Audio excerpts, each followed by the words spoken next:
سفر کے جو دوست ہوتے ہیں نا، وہ دوست ہوتے ہی تب ہیں جب سفر تمام ہو جاتا ہے.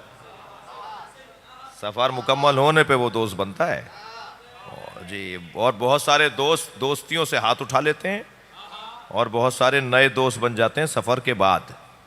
تو سفر دوست شناس ہے، دوست ساز ہے، دوست بناتا ہے. جی، اور تفرج ہم و غم، ہم اور غم دور ہوتا ہے، وصحبت و اکتساب و معیشتی، اور معاش بہتر ہوتا ہے. یہ مولا علی فرما رہے ہیں کہ 5 فائدے سفر کے اندر، ہدف بھی علی نے بتا دیا. دور مذاہب اور مکاتب اور نظریات کی ترویج و تبلیغ کا دور ہے. قرآن کی تفسیر اور حدیث کی مضبوطی کا دور ہے جو دور امام ششم کا ہے. اور سیاسی اعتبار سے بنی عباس اور بنی امیہ کے تناؤ کا دور ہے. ایک خاندان کی حکومت ختم ہو رہی ہے اور ایک خاندان کی حکومت بننے جا رہی ہے. اور خاندانی حکومتوں کا تو ویسے ہی ہسٹری خراب ہے. تو وہ ایک خاندان کی حکومت ختم ہو رہی ہے، ایک خاندان کی حکومت بننے جا رہی ہے. نہ وہ رضی اللہ تعالیٰ عنہ ہیں اور نہ یہ رضی اللہ تعالیٰ عنہ ہیں. تو جب دونوں ہی رضی اللہ تعالیٰ عنہ نہیں ہے تو علیہ السلام نے دین بچایا ہے. نعرہ حیدری!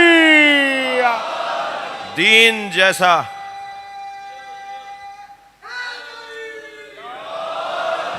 جیسا تھا ایسا رکھنے کی ذمہ داری اسی کی ہے جس کے گھر میں دین آیا ہے، جس کے گھر میں قرآن اترا ہے، جس کا جد ہے جو دین کا لانے والا ہے. میرے مولا تشریف فرمائے. بہت دیر ہو گئی، مجھے معاف کیجیے گا. ایک منظر آپ کو اور پیش کروں اور اس کے بعد چند جملے مصائب کے. امام تشریف فرمائے ہیں اور اپنی بات کو روشن کرنے کے لیے، اپنے شاگردوں پر واضح کرنے کے لیے کبھی فرماتے ہیں قال اللہ تبارک و تعالی اور پھر قرآن کی آیت پڑھتے ہیں. اپنے نظریے کو جو امام حکم دے رہے ہوتے ہیں اسے روشن کرنے کے لیے کبھی فرماتے ہیں قال اللہ تبارک و تعالی اور کبھی فرماتے ہیں قال رسول اللہ صلی اللہ علیہ وآلہ وسلم. تو شاگردوں میں سے ایک شاگرد اٹھ کر چلا گیا امام اعظم ابو حنیفہ کے پاس، جو ہمارے اہل سنت بھائیوں کے بڑا نام ہے. اور وہاں جا کر ان سے سوال کیا کہ میں گیا تھا وہاں پڑھنے کے لیے، سیکھنے کے لیے، وہ فلاں نظریے کو واضح کر رہے تھے اور وضاحت اس کی دے رہے تھے تو قرآن کی آیت پڑھی، مگر جب وہ حدیث سناتے ہیں تو وہ کہتے ہیں قال رسول اللہ صلی اللہ علیہ وآلہ وسلم، جبکہ آپ جب فرماتے ہیں تو آپ کہتے ہیں ان فلان ان فلان ان فلان ان فلان ان رسول اللہ. فلاں نے فلاں سے سنا اور فلاں نے فلاں سے سنا اور فلاں نے فلاں سے سنا اور فلاں نے رسول اللہ سے سنا.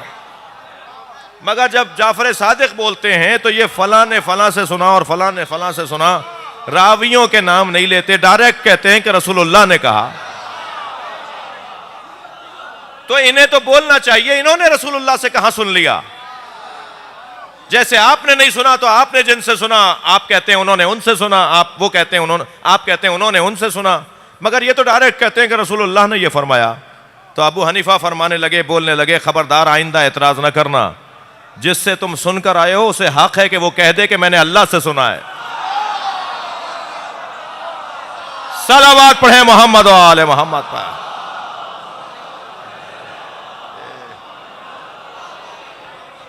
وہ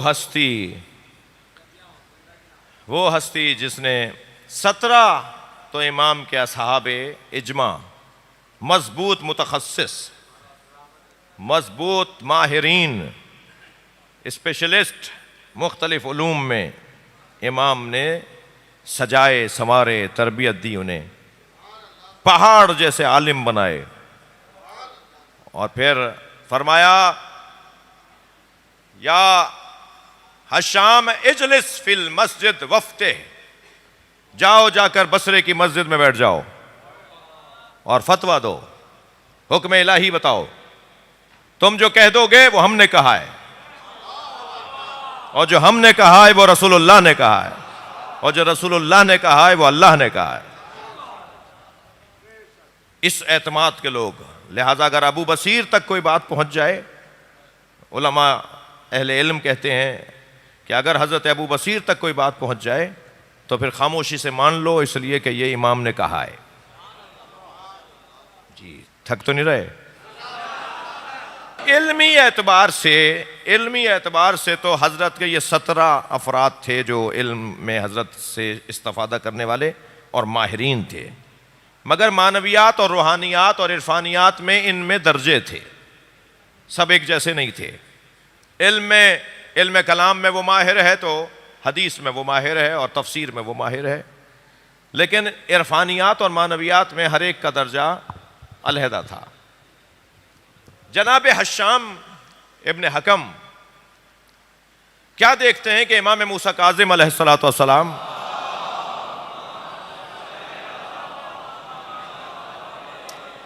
الٹے ہاتھ سے کھانا کھا رہے ہیں اور سیدھے ہاتھ سے آپ نے تکیہ لگایا ہوا ہے، ٹیک لگائی ہوئی ہے۔ تو حشام یہ منظر دیکھ کر ذرا ان کے لیے سوال اور ان کے ذہن میں ایک خدشہ، وہاں سے چلے تو جانا کہیں اور تھا مگر امام صادق کی گلی میں آ گئے کہ خود امام سے جا کے پوچھتا ہوں کہ آپ کے فرزند جو ہمارے آئندہ کے امام ہیں، جو علم میں ایسے ہیں کہ گہوارے میں، یہی حشام، بڑا لطیف منظر ہے، یہی حشام جب امام کی ولادت کے دوسرے دن، امام کاظم کی ولادت کے دوسرے دن جب امام صادق سے ملنے آئے نا، تو کیا دیکھا حشام نے کہ امام صادق گہوارے کے قریب کھڑے ہوئے امام کاظم سے باتیں کر رہے ہیں۔ تو حشام جیسے ہی قریب آنے لگے کہ میں وہاں سے بھی تو آواز سنوں، یعنی امام صادق کی آواز تو وہ سن رہے تھے، انہیں آ رہی تھی کہ امام کچھ کہہ رہے ہیں، بچہ بھی کوئی جواب دے رہا ہے، وہ بھی جا کے سنوں۔ تو امام نے مڑ کر دیکھا اور کہا کہ رکو، یہ اللہ کے رازوں میں سے ہے، یہ تم پر جب آیا ہوگا جب ہم چاہیں گے۔ تو حشام کہتے ہیں میں کھڑا ہو گیا اور امام گفتگو کرتے رہے، اور پھر اس کے بعد جب پلٹ کر واپس آئے، یعنی پلٹے میری طرف رخ کیا تو کہا کہ سلم، جاؤ جا کے سلام کرو حجت خدا کو۔ تو حشام کہتے ہیں کہ میں نے جا کر سلام کیا تو فصیح عربی میں امام کاظم بولے، سلام کا جواب دیا اور کہا تم نے گئے 3 دن پہلے، خود امام کی آمد 1 دن پہلے کی ہے، تم نے جو 3 دن پہلے اپنی بیٹی کا نام رکھا ہے اسے تبدیل کر دو، حمیرہ نام ہمیں اچھا نہیں لگتا۔ اب اس امام معصوم کا وہ منظر بچپن، یعنی وہ ایک ولادت کے دوسرے دن کے بعد کا دیکھ چکے ہیں، یہ کہتے ہیں کہ میں نے دیکھا، یہ دیکھتے ہیں کہ کیا دیکھا کہ امام الٹے ہاتھ سے کھانا کھا رہے ہیں، سیدھے ہاتھ سے تکیہ لگائے ہوئے ہیں۔ تو یہ کہتے ہیں کہ میں مڑا اور حضرت کی گلی کے اندر داخل ہوا کہ امام سے ہی پوچھتا ہوں کہ آپ کے بیٹے کا یہ منظر دیکھ کر آ رہا ہوں۔ تو گھر سے بیت الشرف سے ابو بصیر نکل رہے تھے، تو ابو بصیر سے کہا کہ ابو بصیر مجھے امام سے ملنا ہے، کہا اس وقت امام سے کے ملنے کا وقت نہیں ہے۔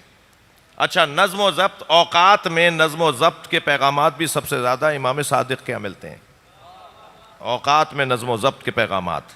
فرمایا یہ امام کے ملنے کا وقت نہیں ہے، مگر تم پریشان لگتے ہو، بات کیا ہے؟ کہا میں منظر دیکھ کر آ رہا ہوں کہ موسیٰ کاظم، موسیٰ بن جعفر الٹے ہاتھ سے کھانا کھا رہے ہیں، سیدھے ہاتھ سے تکیہ لگائے ہوئے ہیں، یہ کیا منظر ہے؟ ہم سب کو حکم ہے کہ سیدھے ہاتھ سے کھانا کھاؤ، اور معصوم ہو کے اس طرح سے میں نے منظر دیکھا ہے۔ تو ابو بصیر نے بے ساختہ کہا اس میں پریشان ہونے کی کیا بات ہے، امام کے دونوں ہاتھ سیدھے ہوتے ہیں۔